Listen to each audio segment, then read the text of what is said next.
other team kind of doesn't seem to have a lid on the rim. Just how do you try to defend some of those threes? Well, I thought the first half we were trying to run them off the line. They were too open, I guess. And when a team gets momentum like that and gets confidence, it gets harder. So I think in the half court we were just a step late.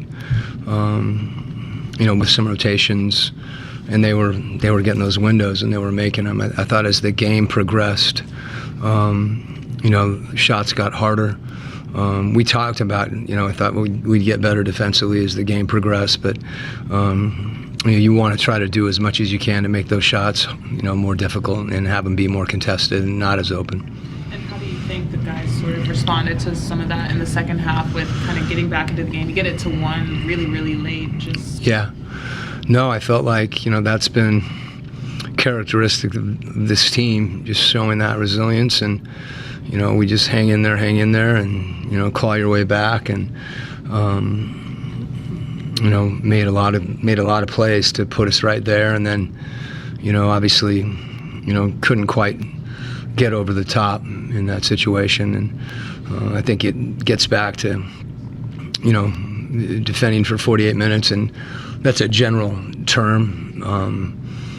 Taking care of the ball makes it harder to guard, and I think we will continue to talk about our communication, particularly in pick and roll situations. I mean, it seemed like there were a couple of unlucky swings too, especially toward the end. You force two backward turnovers, leads to a second chance opportunity for Knipple, and then you have one that doesn't really go out. Just what's the next step for this team to not maybe let some of those frustrating moments kind of get to them? Yeah, I think as much as frustration in those moments, it's the actual result of the play. You play good defense for 24 seconds, and there's an air ball that goes out of bounds. And I thought we responded to that, but even in responding, sometimes it's difficult when you give them two chances at it.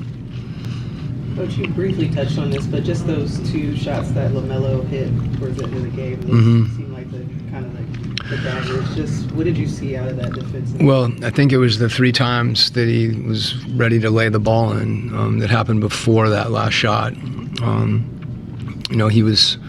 We needed to defend better in pick and roll. That's on our group. But when he missed one, but he was at the rim, and then he made the next 2 at the rim. We tried to switch the last one, and he, I don't know how far it was, but it was deep, deep, deep. And he's capable of making that shot.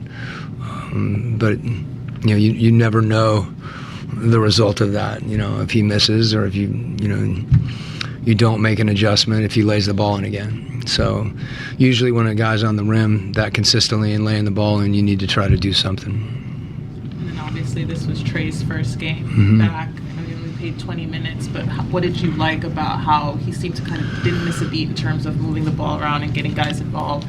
Yeah, I think, as I said before the game, it's going to be a process for us for everybody to get acclimated, for Trey to continue to get in shape, all the different things that that are required when you put a group together.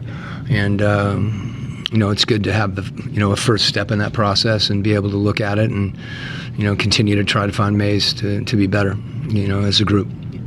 Coach, I wanted to ask you specifically about beat. I know we've talked about before how the box score doesn't show everything, but just especially in that fourth quarter, it looked like he had a lot to do defensively with you guys getting back into the game. Just what was he able to add in that fourth quarter? I think he's just competed, and he was getting his hands on some balls, and sometimes being able to make a play like that, come up with a rebound, tip a ball.